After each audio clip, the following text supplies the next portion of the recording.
지난 주일에 우리는 솔로몬의 영화와 솔로몬의 변심에 대해서 우리가 살펴보았습니다. 솔로몬이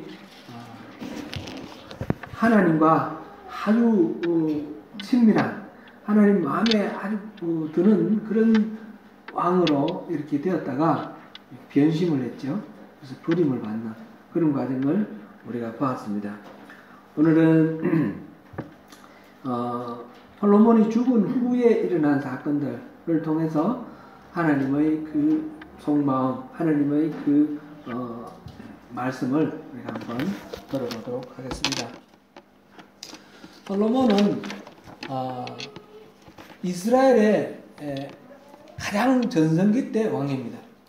이스라엘이 왕국을 세우고 첫 번째 왕 사울 왕, 그 다음에 왕 다윗 왕, 그 다음에 솔로몬인데, 사울 왕 때는 사실상 그 가나안 땅을 이제 정복한 지 400년이 흘렀지만 아직까지는 그 땅 전체를 다 차지하지도 못하고 있고, 사울 왕이 죽음을 당할 때까지도 보면 그 가나안 땅 곳곳에 블레셋의 세력이 들어와 있습니다. 그리고 무기를 만들어도 이 블레셋을 중심으로 한 이 철기 문명 국가들의 그 앞선 문명을 따라가지 못하고 있습니다. 그래서 무기도 없고 이런 상황이었는데, 다윗 왕 때 되면서 비로소 그 주변에 있는 모든 나라들을 정복하면서 가나안 땅을 실질적으로 정복하게 되죠. 그렇게 완전하게 주변에 적들을 물리치고 안정된 그런 상태에서 왕이 된 사람이 솔로몬입니다. 솔로몬은 다윗처럼 그렇게 고생하지도 아니했고 어려서부터 왕이 되었고, 그래서 편안하게 살아가는 그런 편안한 왕으로서 쭉 살아갔습니다.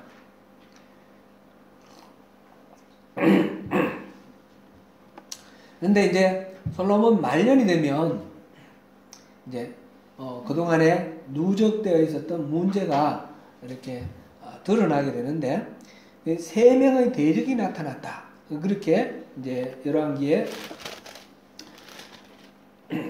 보면 3명의 대적이 나타났다 하면서 11장 14절부터 나옵니다. 첫 번째가 에돔 사람 하닷이라는 사람이 나와 있고, 두 번째가 수리아 왕 르손이 나와 있습니다. 세 번째가 느바스의 아들 여로보암. 여로보암은 12지파 중에 에브라임 지파에 속하는 사람입니다. 그 여로보암, 이렇게 3명이 대적이 나타나는 것이 나옵니다. 이 여로보암은 솔로몬 왕 때 계속해서 건축 이런 사업이 계속되는데, 밀로성을 쌓고 그 다음에 여러 성을 쌓는데, 그 중에 그 밀로성 건축에 그리고 다윗성이 무너진 부분을 수축하는데 그 건축 책임자였다, 이렇게 나와 있어요. 그 에브라임 지파로서 건축 책임자였는데, 그때 아히야라는 선지자가 와서 여로보암에게 이렇게 옷을 이렇게 12조각을 찍고 그 중에 10조각을 주는 그런 걸 통해서 이스라엘 12지파 중에 10지파를 너가 다스리는 왕이 될 거다 하는 예언을 합니다. 하나님 말씀을 전해줍니다. 그 이후에 구체적인 자세한 얘기는 없지만, 여로보암이 솔로몬의 그 학정, 좀 지나치게 백성들을 탄압하는 이거에 대해서 반기를 들고 이렇게 대항을 하다가 쫓겨나는 것. 솔로몬이 죄송합니다. 여로보암을 죽이려고 하니까 여로보암이 도망을 갑니다. 그래서 애굽에 가서 계속해서 이렇게 살았다, 그런 이야기가 지금 앞에 나와 있었고요. 솔로몬 왕이 죽은 후에 르호보암이 이제 그 다음에 왕의 자리를 잇기 위해서 세겜 땅으로 갔다 하는 게 이제 12장 1절 오늘 본문 말씀 나와 있죠. 이스라엘 백성들 전체가 르호보암을 왕으로 삼기 위해서 세겜에 모여 있었습니다. 그래서 르호보암이 그곳에 갔는데, 그 이스라엘 백성들이 이 애굽에 가 있던 여로보암도 불렀고요. 여로보암과 이스라엘 백성들이 르호보암 왕에게 찾아와서 건의를 합니다. 두 가지를 건의를 하는데, 첫째는 솔로몬 왕 때 너무너무 여러 가지 노역이 많았으니까 성을 건축하고 뭐 하고 하면서 계속해서 불러다가 일을 시키고 하는 이 노역. 제가 어릴 때도 보니까 시골에서 자랐는데 부역이라는 게 많이 있었어요. 부역이 노역이에요. 이거는 정부에서 페이하는 거 아니에요. 페이하지 않고 일을 시키는 거예요. 동네 사람들 불러내가지고 도랑을 만들게 하고 도랑에 축대 쌓고, 제가 어릴 때 기억해 보면 맨날 부역 나오라 그러고, 근데 부역 못 나가는 일이 나갈 사람이 없으면 그 대신 다른 어떤 뭐 쌀을 낸다든지 뭘 한다든지 하면서 그것을 내게 돼 있어요. 일종의 세금 같은 노동 세금이에요.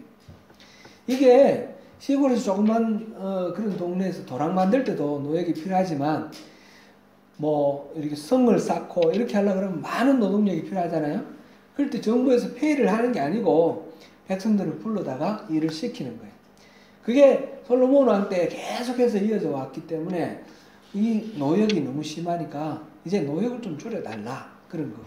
그다음 또 하나는 그렇게 노역도 하고 성도 쌓고, 그 다음에 또 군대도 이제 계속해서 유지를 하는데, 군인을 이스라엘 백성들로 이렇게 뽑는 경우도 있고, 또 주변에 있는 다른 나라 이렇게 사람들을 용병으로 페이를 주면서 용병으로 이렇게 고용하는 그런 경우도 있어요.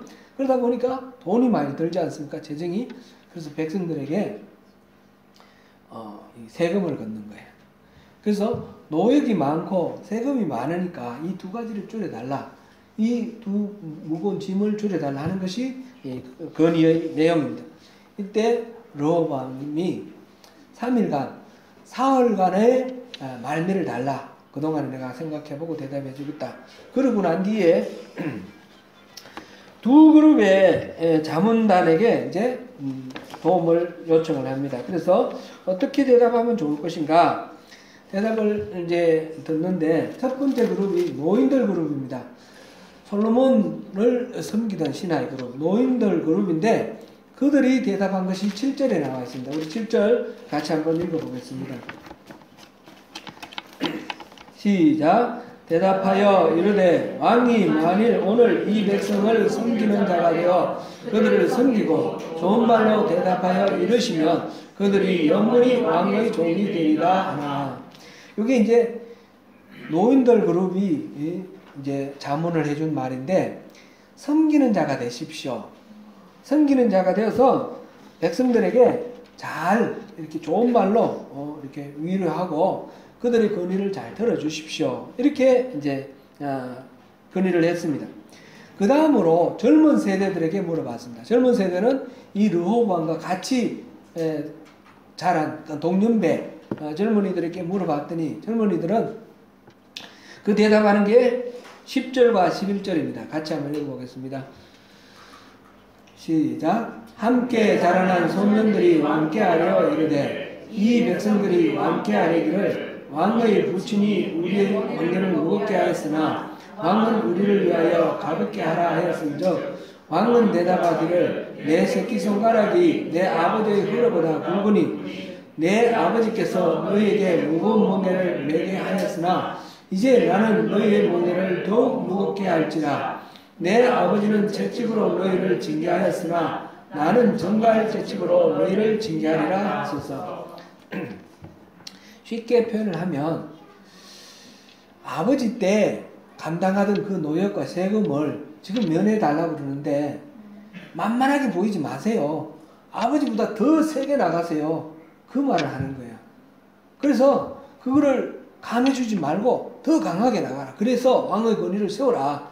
그렇게 이제 조언을 해주었습니다. 결론은 르호보암은 이 자기의 동년배 젊은 사람들의 이야기를 듣고 노인들의 이야기를 버렸습니다. 그래서 사흘 후에 그 사람들이 대답을 들으러 왔을 때 이 젊은 사람들의 말대로 그렇게 해주는 것이죠. 내 새끼손가락이 아버지 허리보다 굵다. 이게 얼마나 교만한 말입니까? 여러분들은 우리 아버지 솔로몬 때는 끽소리도 못하더니 나한테 이러냐. 그러면서 내가 더 강하다. 이걸 이제 얘기를 하는 겁니다. 그러면서 너희의 멍에를 더 무겁게 하겠다. 우리 아버지는 채찍으로 징계했지만 나는 전갈 채찍으로 징계하겠다. 그렇게 대답을 했습니다. 이 말을 들은 백성들이 어떻게 했습니까? 그 말 듣고 아이고 겁이 나서 뭐 그냥 잘못했습니다. 그렇게 한 것이 아니라 돌아가서 우리가 더 이상 이 르호보암에게 짐을 질 이유가 없다. 그렇게 얘기를 하면서 다 돌아가서 10지파가 지금 남은 사람이 나중에 보니까 유다 지파와 베냐민 지파 두 지파만 남았어요. 그리고 나머지 지파들은 다 가서 여로보암을 왕으로 세우고 나라가 둘로 나뉘어졌습니다. 이게 이제 이스라엘의 분열, 이 왕국의 분열입니다. 북왕국 이스라엘과 남왕국 유다로 나누어지는데 이 르호보암이 그 백성들의 이야기를 듣고 판단하는 그 과정에서 그릇된 판단을 했기 때문에 왕국이 나누어졌습니다. 솔로몬이 죽으면서 이 르호보암에게 좋은 유산을 남겨줘야 되는데 좋은 유산을 남겨주지 못했습니다. 나쁜 유산을 남겨줬습니다. 첫 번째로 남겨준 유산이 바로 이 왕국의 분열이라는 유산입니다. 사실상 우리 지난 시간에도 우리가 살펴보았듯이 이 하나님은 솔로몬이 하나님을 버렸기 때문에 이 나라를 솔로몬의 손에서 빼앗아서 다른 사람에게 주기로 결심을 하셨습니다. 다만 다윗과의 그 약속 때문에 하나님이 신실하시니까 솔로몬 대에는 그 일이 일어나지 않도록 유예를 했었고 다윗과의 약속 때문에 다윗의 자손에게 계속해서 왕자리를 물려주는 그것을 그대로 유지를 했습니다. 그거는 일부만 유다지파와 베냐민지파 일부에게는 왕자리를 계속하도록 그렇게 해주셨습니다. 그러니까 나머지는 다른 사람에게 주겠다 했으니까 두 나라가 분열이 되는 거죠. 성경을 보면 그런 대목들이 많이 나오는데 하나님이 직접 나타나서 말씀을 하시거나 아니면 선지자를 통해서 말씀하시면서 어떤 징계를 선포할 때가 있습니다. 그 징계를 선포를 하면 그 징계를 선포하는 내용의 이유는 뭡니까? 뭘 하라고 징계를 선포를 하실까요? 회개하고 돌이키라고 선포를 하시는 겁니다. 회개하고 돌이키면 그 징계가 취소됩니까? 그대로 유지됩니까? 취소됩니다. 솔로몬에게 2번이나 나타나서 돌아오라 하실 때 이 말씀의 의도는 그대로 가지 말라는 겁니다. 돌이키면 용서하겠다는 겁니다. 나중에 또 우리가 보겠지만 이스라엘의 그 유다의 왕 중에 가장 나쁜 왕이 므낫세입니다. 히스기야의 아들 므낫세. 므낫세는 40몇 년 동안 왕자리에 있으면서 나라를 완전히 망가뜨리고 결국은 유다가 망하게 하는 원인을 제공하는 게 므낫세인데 그 므낫세도 하나님 앞에 회개를 하니까 하나님이 용서를 해주셔요. 북왕국에서 가장 나쁜 왕이 누구예요? 아합 왕입니다. 아합 왕. 그 아합 왕도 하나님 앞에 회개를 하니까 용서를 해주셔요. 하나님은 용서해 주시려고 이 징계를 선포하시는데 이 솔로몬은 듣지 않아요. 네 대에는 괜찮다 그러니까 나 대에 괜찮으면 됐지. 이렇게 반응하는 사람이 또 한 사람 있죠? 그 므낫세의 아버지인 히스기야 왕. 히스기야 왕은 하나님의 엄청난 은혜를 입은 사람인데 하나님이 징계를 선포했는데 너 대해서는 안 하겠다 그러니까 제 대해서는 안 하니까 됐습니다. 그러고는 그대로 머물러 있는 거예요. 참 이게 우리가 지나고 나서 성경을 보면 충분히 참 우리 깨닫고 안타깝고 답답한데 우리한테도 그럴 때가 있습니다. 우리에게 하나님이 경고를 하시는데 우리 경고를 할 때마다 알아듣습니까? 아멘하고 돌이킵니까? 그래야 되는데 그러지 못할 때가 많은 겁니다. 그래서 솔로몬 때에 하나님은 왕국을 분열시키기로 하셨고 솔로몬은 그것을 돌이키지 않고 그것을 유산으로 아들에게 르호보암에게 물려주고 만 겁니다. 왕국의 분열을 솔로몬의 유산 중에 첫 번째 유산, 아주 나쁜 유산, 왕국의 분열을 물려줬습니다. 두 번째로는 왕에 대한 개념이 잘못되어 있습니다. 왕에 대한 개념. 이스라엘의 왕은 원래 누굽니까? 하나님이죠. 하나님. 이스라엘의 왕은 하나님입니다. 하나님이 직접 한 영혼 한 영혼을 다스리시기를 원하셨습니다. 그런데 이스라엘 사람들이 계속해서 인간 왕을 달라고 요구를 했습니다. 그럴 때에 하나님께서는 이스라엘의 왕을 세울 때는 이렇게 세워라 하면서 신명기 17장 지난주에도 우리 봤는데 인간 왕의 자격에 대해서 얘기를 하셨고, 인간 왕은 해야 할 덕목이 있습니다. 그죠? 스스로 군사력을 채우지 말고 많은 아내를 두지 말고 금은을 쌓지 말라 그랬어요. 그죠? 그랬는데 그것이 하나님의 그 이스라엘 왕 세우는 이유입니다. 그렇게 하면서 실질적으로 이스라엘이 왕을 얻었을 때, 사울이 왕이 되었을 때, 사울이 왕이 되는 과정 속에서 세 번의 절차가 있습니다. 첫 번째는 사무엘이 그를 만나서 기름 부어주죠. 두 번째는 어떻게 합니까? 미스바에서 온 백성들이 모여가지고 제비를 뽑습니다. 제비를 뽑는데 사울이 뽑혔습니다. 그래서 왕이 되었습니다. 그렇지만 백성들이 아직도 사울을 왕으로 인정하지 않습니다. 벤야민 지파, 이 작은 지파이기 때문에 무시하고, 그랬을 때 어떻게 했습니까? 그 아람 왕 나하스가 공격을 해오고, 그것을 막기 위해서 이 사울이 밥 깔다가 그 소를 이렇게 12토막 내가지고 12지파께 보내면서 군대를 모으지 않습니까? 군대를 모아서 그 길랏 라못이라는 그곳을 이제 침략한 아람을 물리칩니다. 물리치면서 말하자면 지도력, 영도력, 이거를 이제 입증을 해 보였습니다. 그래서 모든 백성들이 마음으로 사울을 받아들이고, 그래서 왕으로 인정합니다. 이 사울이 왕이 되는 세 단계죠. 다윗도 왕이 될 때 한 번에 단박에 왕이 되는 것이 아니라 세 번의 단계를 거칩니다. 첫 번째로는 뭡니까? 사무엘이 기름 부어준 거죠. 두 번째는 나중에 이제 광야를 헤매고 다니다가 결국 이제 사울 왕이 죽었을 때에 갑자기 그 생각이 안 나죠. 헤브론에서 유다의 왕으로 옹립이 되죠. 유다 지파의 왕으로 옹립이 됩니다. 그러고 난 뒤에 7년 후에 이스라엘의 사울의 왕, 이스라엘 왕 이스보셋이 죽고 난 뒤에 이스라엘의 10지파가 찾아와서 우리의 왕도 대주세요 해서 그렇게 이스라엘 전체의 왕으로 옹립이 됩니다. 다윗이 정복전쟁을 통해서 자기 나라를 만들어가고 왕이 되는 것이 아니고 초대되는 거죠. 사울이 그랬던 것처럼 다윗도 그렇게 됐습니다.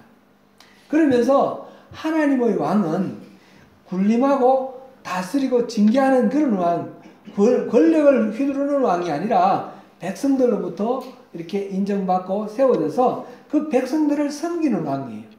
이게 이스라엘의 왕입니다. 하나님을 대신해서 이스라엘 백성들을 이렇게 돌보고 이끌고 섬기는 그런 것이 이스라엘의 왕입니다. 솔로몬은 날 때부터 왕자로 났습니다. 그리고 어릴 때 왕자로 대접받고 특별히 다윗의 총애를 받으면서 그 다윗의 아들 여러 명 있는 중에 그 어린 솔로몬이 왕이 되었습니다. 어려서 왕이 되었고 평생 고생 모르고 살았습니다. 이렇게 살다 보니까 솔로몬은 왕이라는 것은 당연히 이렇게 군림하는 거다 이런 생각을 한 것 같아요. 이웃의 다른 나라 왕들 보니까 다 그렇게 하니까. 그래서 12지파에 각 지파별 이 자율권이 있었는데, 말하자면 12지파가 서로 자발적으로 이렇게 협력하는 그런 체제가 이스라엘의 왕국인데, 솔로몬은 각 지방관을 다 파견을 해요. 자기가 파견해 전체적으로 자기가 다 이렇게 다스리는 그런 군림하는 왕이 되었습니다. 이 왕의 자리를 르호보암에게 물려준 겁니다. 그럼 르호보암은 생각할 때 왕은 힘을 가지고 백성들을 누르고 필요할 때 백성들의 힘을 끌어다가 쓰고 노역도 시키고 세금도 거두고 이게 바로 왕이라고 생각한 겁니다. 그래서 백성들의 거리를 물리치고 자기 마음대로 그렇게 하려고 했습니다. 그런데 원래 이런 이상적인 왕으로 이스라엘을 이렇게 다스리기를 원하셨던 하나님의 이 마음을 다른 사람들은 다 모르고 있을까요? 사실은 다 알고 있는 겁니다. 솔로몬 때 그 다윗 왕의 백성들은 다윗 왕의 은혜가 크기 때문에 하나님도 다윗 왕을 기뻐하셨고 백성들도 다윗 왕의 마음으로 복속을 했는데 그래서 그대로 있었을 뿐이지 르호보암이 이 말을 하니까 내가 아버지보다 더 강하게 하겠다, 더 무거운 짐을 주겠다 하니까 어떻게 됐습니까? 두말할 것도 없이 떠나버렸습니다. 10지파가 두말할 것도 떠나버리고 여로보암을 왕으로 세우고 이렇게 두 나라로 나눠졌습니다. 르호보암이 생각할 때는 이 10지파가 이 반역을 일으켰구나, 반란을 일으키는구나, 나에게 반항을 하다니. 그래서 군사를 모았습니다. 군사를 모아가지고 이 유다 지파와 베냐민 지파의 군사를 모아가지고 그 반역자들을 무찌르려고 진압하려고 금방 군대를 출동하려고 할 때에 하나님이 말씀하셨습니다. 말립니다. 싸우지 마라. 이 일은 내가 한 일이다. 하나님이 이 나라를 나누시는 것은 하나님이 결심하시고 하나님이 하신 일입니다. 그러니까 싸우지 말라. 그렇게 말씀하셨습니다. 이후에 분열된 남북의 두 왕국은 서로 전쟁을 하기도 하고 때로는 화친을 맺기도 하고 그래서 쭉 이렇게 이어갑니다. 이제 지금 지난주 이렇게 쭉 몇 주를 이렇게 여러분 생각해 보시면 제가 말씀을 전할 때 열왕기에서도 말씀을 전하고 역대기에서도 말씀을 전하고 그런데 같은 내용들이 이렇게 중립되어 있는 걸 볼 수 있습니다. 그 부분을 우리가 이해하기 위해서 잠깐만 제가 말씀을 드리겠습니다. 이 성경 공부 시간에 따로 이렇게 이야기할 기회가 있었으면 좋겠는데 또 지금 말 나온 김에 한번 봅니다. 이 솔로몬이 죽은 해가 BC로 931년입니다. 여기에 대해서는 학자들과 약간의 논란은 있지만 기본적으로 931년이라고 이렇게 기억하시면 되겠고요. 그리고 북왕국 이 이스라엘이 망하기는 아수르라는 나라에 우리 역사 시간이면 아시리아에 의해서 멸망을 당하는데 BC 722년에 망합니다. 남왕국 유다는 바벨론에 의해서 망하는데 587년에 이렇게 망합니다. 그러니까 북왕국은 한 210년 동안 계속되었고 남왕국은 한 345년, 한 350년 약죠. 345년 이렇게 유지되었습니다. 그러는 동안에 북왕국에서도 왕이 20명이 나옵니다. 남왕국에서도 왕이 20명이 나옵니다. 이 40이라는 것은 성경에 40이라는 숫자는 굉장히 중요한 숫자죠. 그렇게 이렇게 20 이렇게 나옵니다. 시간적으로는 남왕국이 한 140년 이상 더 길었는데 그럼에도 불구하고 이 왕이 20명씩 나왔다는 말은 북왕국 이스라엘이 그만큼 혼란스럽고 안정스럽지 못했다는 거죠. 끊임없이 반란이 일어나서 그 왕조를 바꿉니다. 이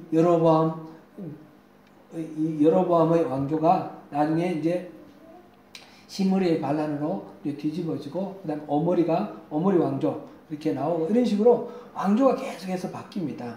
이렇게 바뀌면서 어지러운 가운데 210년을 유지했고 남왕국은 계속해서 다윗 왕의 자손들이 쭉 이어서 이렇게 왕이 되면서 이렇게 345년이라고 그랬죠. 그렇게 이어져 왔습니다. 이 시기를 기록한 성경이 두 가지가 있는데 하나는 열왕기, 하나는 역대기입니다. 열왕기는 솔로몬 왕 때부터 시작해서 쭉 기록되어서 이 유다가 멸망하고 난 뒤에 바벨론의 포로로 끌려가 있는 동안에 여호야긴 왕이 37년 동안 감옥에 갇혀 있다가 풀려나서 왕으로 대접받는 그 기사까지 나와 있습니다. 그러니까 이 열왕기는 바벨론의 포로로 끌려가 있는 동안에 어떤 사람이 기록한 것 같습니다. 그래서 포로로 끌려가 있는 이스라엘 사람들의 가장 큰 관심은 뭐겠습니까? 우리는 하나님 나라, 하나님의 백성인데 어떻게 해서 우리가 멸망당해서 이 이방인의 포로가 되어서 이렇게 살고 있는가? 왜 하나님은 우리를 지켜주지 아니하셨는가? 왜 성전은 무너지고 성전에 하나님이 안 계시게 되었는가? 그게 가장 큰 관심이었어요. 그래서 열왕기는 전체적으로 하나님이 왜 이스라엘을 버리셨는가? 그것에 초점을 맞춥니다. 그러니까 이스라엘의 범죄, 우상숭배, 이것이 전체 열왕기를 꿰뚫는 하나의 관점입니다. 반면에 역대기는 아담부터 시작해서 쭉 기록됩니다. 아담부터 쭉 기록됐는데 바벨론으로 포로로 끌려가 있는 상태에서 페르시아 왕 바사 왕 고레스가 이 이스라엘 사람들이 고향으로 돌아가서 성전을 지으라 하는 칙령, 고레스 칙령을 내리는 데까지, 반포하는 데까지 기록이 되어 있습니다. 그러니까 이 역대기는 바벨론으로 포로로 끌려갔다가 돌아와서 성전을 짓다가 그 짓는 중에 있는 사람이 기록한 것으로 이렇게 판단이 됩니다. 그러니까 이 사람들이, 역대기를 기록한 사람들의 관심은 무엇이겠습니까? 지금 이스라엘을 다시 회복하기 위해서 우리가 어떻게 해야 되는가? 그게 가장 큰 관심입니다. 그래서 성전을 짓고 있는데 성전을 어떻게 승계하는지, 어떻게 세워야 하는지, 그것이 관심입니다. 그래서 열왕기와 역대기를 비교해보면 비슷하게 열왕기 상하고 역대하하고 여기서부터 시작해서 비슷한 이야기가 이렇게 쭉 기록되어 있는데 차이가 있습니다. 열왕기보다도 역대기는 이 성전을 준비하는 것, 다윗이 준비하는 것, 그 다음에 솔로몬이 짓는 것, 이것이 길게 서술되어 있고, 그 다음에 성전에서 어떻게 섬기는가, 이게 주로 포인트입니다. 열왕기에서는 사울이 잘못한 것, 다윗이 잘못한 것, 솔로몬이 잘못한 것, 이런 죄악들이 계속해서 나와 있는데 역대기에는 그런 것이 없습니다. 이건 관심이 아니기 때문에. 솔로몬의 죄, 이 다윗의 죄, 이것이 결국 우상을 숭배하게 했는 이 죄가 이 이스라엘을 남북 왕국으로 나눠지게 하고 결국 망하게 했다 하는 것이 열왕기의 관심입니다.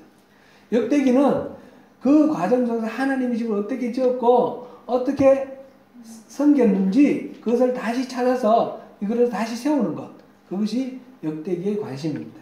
우리가 이거는 상식적으로 이것을 알고 이 성경을 읽으면 훨씬 이 성경을 이해하는 데 도움이 되기 때문에 제가 조금 시간이 걸렸지만 그렇게 말씀을 드립니다. 솔로몬은 기본적으로 하나님이 매우 기뻐하시는 그런 사람이었습니다. 그런데 나쁜 것을 후손에게 물려줬고 절대로 물려주지 않았으면 좋았을 것을 물려줬고 물려주지 말아야 할 걸 물려줬는데 정말 물려주어야 할 것이 있었는데 그거는 안 물려줬습니다.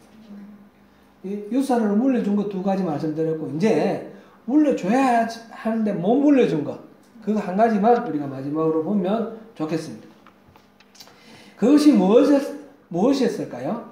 하나님이 기뻐하시는 것. 하나님이 솔로몬을 생각할 때 너무너무 기뻐하신 것. 그것이 있습니다. 그는 성전을 짓는 것도 기뻐하셨겠죠? 성전을 지어서 그 봉헌식 할 때 하나님이 영광으로 임하셨어요. 그렇지만 그거는 건축물을 짓는 것이 하나님이 기뻐하신 건 아니었어요. 본질은 다른 곳에 있었습니다. 그것이 뭡니까? 솔로몬이 기브온 산당에서 1,000번제를 드렸을 때 하나님 기뻐하셨어요. 그래서 소원을 말하라. 무슨 소원이든지 말하라. 그러면 내가 들어주겠다. 약속을 하셨어요. 그래서 솔로몬이 내가 어려서 왕이 되었는데 이 백성을 어떻게 다스리는지 모르겠습니다. 이 백성을 다스릴 수 있는 듣는 마음을 주세요. 듣는 마음을 구하였는데 하나님께서 너무너무 기뻐하시면서 그에게 지혜와 지혜롭고 총명한 마음을 주셨다 이랬어요. 듣는 마음과 지혜롭고 총명한 마음은 같은 것이죠. 그래서 솔로몬이라 그러면 지혜의 왕, 지혜로 유명한데 바로 듣는 마음, 지혜의 마음을 주셨습니다. 이 듣는 마음은 지난번에 우리 살펴봤듯이 사람들의 이야기를 들을 때 그 사람들의 이야기만 듣는 것이 아니라 하나님의 말씀을 듣는 그 하나님의 말씀 듣는 마음을 말했습니다. 이것을 르호보암에게 물려줘야 되는 것이죠. 그런데 솔로몬은 그동안에 이것을 잃어버렸습니다. 성전을 세우고 그곳에서 수많은 짐승을 잡아서 제사를 드리면서 하나님을 섬기는 동안에 차츰차츰 자기가 국제적인 어떤 평화 안정을 위해서 정략결혼으로 데려온 아내들, 이방 나라 왕의 공주들, 이들이 가지고 온 우상, 그 우상을 섬기게 되었습니다. 그래서 하나님도 섬기고 우상도 섬기니까 하나님께서는 네가 나를 버렸다 이렇게 말씀하셨어요. 그래서 돌이키라고 하시는데 이 솔로몬은 돌이키지 않고 그냥 그 길로 제가 썰렁한 얘기를 옛날에 그 생각이 납니다. 뭐 얘기하면 냅둬요. 이대로 살다 죽을래요. 그런 게 있었죠. 코미디에. 그런 것 같아요. 솔로몬이 냅둬요. 하나님께 그러고 대들었어요. 르호보암이 이 이스라엘 백성들이 이 무거운 짐을 가볍게 해달라고 건의를 했을 때 그럴 때에 그 백성들의 이야기를 들으면서 하나님의 마음을 들어야 되는 거죠.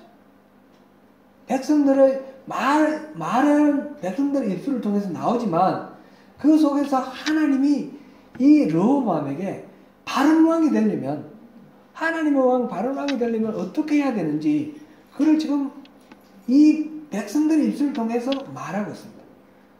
거기에 대한 지금 두 그룹의 자문 노인들과 젊은이들이 자문을 하는 속에 하나님의 말씀이 보입니다. 첫 번째 그룹 노인들이 하는 말씀 우리 7절에 보니까 왕은 어떻게 하라고 그랬어요? 섬기는 자가 되십시오. 그리고 좋은 말을 해주십시오. 왕은 군림하는 자가 아니라 섬기는 자라는 것입니다. 이 노인들, 솔로몬을 섬겼던 이 노인들, 솔로몬이 뭘 잘못했는지 알고 있습니다. 무엇이 이 나라가 지금 위태로운 지경에 와 있는지 그것을 알고 있는 사람이 르호보암에게 그 마음을 전합니다. 그런데 르호보암은 그 말을 들을 줄을 모르는 거죠. 자기가 듣고 싶은 말을 찾는 거예요. 저는 이 상황에서 이 조언해주는 사람 속에서 내가 내 마음속으로 바라는 거를 누가 말해주나? 그러면 누가 말해주면 그때부터 용기가 나잖아요. 그죠? 그러려고 그렇게 자문하는 이야기를 듣는 것입니다. 두 번째 그룹 이 젊은이들이 뭐라고 했습니까? 마음에 딱 듣는 소리를 합니다. 임금님 이때 얕보이면 안 됩니다. 약점 보이면 안 돼요. 강하게 나가야 됩니다. 확실하게 권위를 세우십시오. 이렇게 얘기를 하는 거예요. 하나님의 마음을 듣는 마음이었고 자기의 마음, 자기의 욕망을 정당화하고 합리화시켜 줄 수 있는 그런 이야기를 들으려고 하는 것입니다. 말을 듣는 데는 여러 가지 태도가 있습니다. 심리학에서는 이른바 경청의 5단계라는 말이 있는데 첫 번째 이 대화를 할 때 아주 무시하는 경우가 있습니다. 무슨 말을 아이고 나 안 듣기 싫어. 두 번째는 듣는 척하기. 고개를 끄덕끄덕하고 듣기는 듣는데 뭐 하나도 안 듣는. 세 번째로는 선택적으로 듣기. 자기가 듣고 싶은 얘기만 듣는 거예요. 그럼 나중에 얘기해보면 말한 사람하고 들은 사람의 내용이 달라요.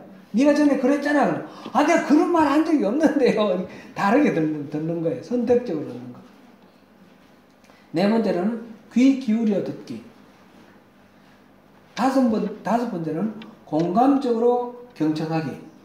네 번째 이 귀 기울여 듣기부터 듣는 거죠. 근데 이것은 안 되는 거예요. 사람이 입으로 하는 말 그대로 다 들으면 안 되는 거예요. 그죠? 마음속에 딴 생각하면서 입으로는 다른 말 할 수가 있어요. 너무너무 이렇게 슬프지만 아유 이렇게 말을 한다 이 말이죠. 그러면 괜찮다라고 들으면 안 되는 거잖아요. 말은 괜찮아요 하지만 막 울고 있는 그거를 캐치하고 들을 수 있어야 된다는 거죠. 이게 이제 공감적 이해예요. 그러니까 우리 살아가면서 대화를 하면서 수많은 대화들이 있는데 이 공감적 이해를 해야 되는 거예요. 그죠? 공감적 경청. 이 부분은 관심을 보이고 또 응답을 해주고 그래요 추임새를 넣고 이런 과정 속에서 상대의 마음을 열어주고 그래서 그 마음속에 들어있는 것들이 이렇게 나올 수 있도록 정서적으로 공감해주는 그런 과정을 통해서 이렇게 공감적 대화가 이루어집니다. 이 공감적 대화에서는 대화는 나중에 우리가 기회가 남는 대로 따로 공부를 하고 훈련하는 그런 시간을 가졌으면 좋겠습니다. 이거는 좀 연습도 해보고 실습도 해봐야 될 것 같습니다. 그런 숙제를 남겨두고요. 이전에 이전에 있던 교회에서 어떤 목자님이 아주 특별하신 분이 한 분 계셨어요. 이분은 그 목원들이 무슨 얘기하면 그래 맞아 그러고 얘기를 하는데 굉장히 공감해 주는 것 같은데 사실은 그 목원이 하는 얘기를 아무것도 아닌 것처럼 만들어 버린 거예요. 누가 고생한 얘기하면 그래 맞아 그래 나도 그랬어 그러면서 더 고생한 걸 얘기를 해버려요. 그러면 얘기하는 사람은 어떻게 되나요? 위로하고 격려를 받아야 되는데 그건 아무것도 아니야 이렇게 돼버리면 위로가 안 되고 격려가 안 되는 거죠. 상처가 되는 거예요 계속. 근데 이거는 우리가 공감적 대화 공감적 소통 이거에 대한 훈련을 해야 되는 거죠. 머리로 이해를 해도 또 자꾸 잘못될 그런 경우가 있으니까 그랬으면 좋겠습니다. 르호보암은 자문 그룹들의 건의를 들을 때 그때 또한 하나님의 말씀을 듣는 마음이 없었습니다. 자기가 듣고 싶은 소리만 했습니다. 선택적 듣기를 한 거예요.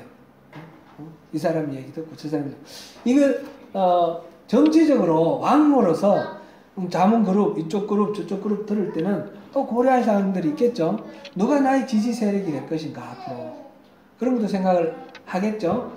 그런데 이제 그런 식으로 하는 세상 사람들의 이야기고 하나님의 나라 이스라엘의 왕은 달라야 하는 거죠.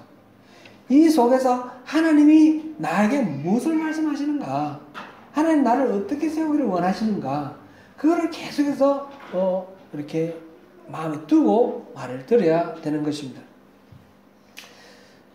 솔로몬은 자기가 하나님으로부터 인정받고 이쁨을 받았던 그 가장 중요한 거 가장 귀한 거 듣는 마음 그거를 유산으로 물려줘야 되는데 그걸 유산으로 물려주지 못했습니다. 사랑하는 성도 여러분 우리가 살아가면서 수많은 관계에 얽혀 있습니다. 때로는 가깝고 친숙한 사람이 있고 때로는 어렵고 거북한 사람이 있습니다. 안 보고 지나갔으면 좋겠는데 불가피하게 만나서 같이 어울려야 하는 그런 경우들도 많이 있습니다. 말 한마디로 관계가 깨어지기도 하고 말 한마디로 천냥빚을 갚는 그런 경우도 있습니다. 우리가 이 속에서 완벽하게 실수 없이 언제나 바르게 처신할 수는 없습니다. 그건 우리가 불가능한 일입니다. 그럼 우리가 구해야 할 것은 무엇입니까? 어떤 경우에나 하나님의 말씀을 들을 수 있는 이 듣는 마음 공감적 경청을 뛰어넘어서 그 사람을 공감하는 것 이상으로 그 속에 담겨있는 하나님의 메시지 하나님의 음성 우리 설교를 들을 때도 이 설교자의 입술에 나오는 단순한 이 메시지 아니라 이 메시지 속에 담겨있는 하나님의 마음 그거를 듣기를 저는 계속해서 기도하면서 말씀을 선포하지 않습니까? 우리 그렇게 해야 되는 것입니다. 한 나라의 왕으로서 자기를 낮추고 섬길 때 온 나라의 백성이 자기를 섬긴다 하는 이 말을 이 노인들 그룹이 자문해 주었습니다. 그 대표적인 모델이 성경에 나와 있죠. 누굽니까? 예수님. 본질적으로 예수님은 하나님이신데 사람의 몸을 입고 이 땅에 오셨습니다. 그리고 죄인이 되어서 죽기까지, 십자가에 달려 죽기까지 복종을 하셨습니다. 최대한 더 이상 내려갈 수 없는 바다까지 내려가셔서 자기를 낮추심으로 인해서 하나님께서는 그를 모든 이름의 높은 이름, 뛰어난 이름으로 그를 높여주십니다. 그분이 바로 우리 주님 예수님, 우리에게 이 마음을 본받으라 하셨습니다. 우리 서로의 관계 속에서 서로를 주님처럼 섬기고 존중하면서 내 자신을 낮추고 상대를 존중하면서 그럼으로써 하나님의 이쁨을 받고 하나님의 뜻을 분별하고 하나님의 나라를 이 땅에 세워나갈 때에 우리가 정말 높임받는 존귀한 하나님 나라의 백성으로 승리하는 그런 우리가 되지 않겠습니까? 바로 그 주인공이 되시는 저와 여러분 되시기를 축원합니다. 기도하겠습니다.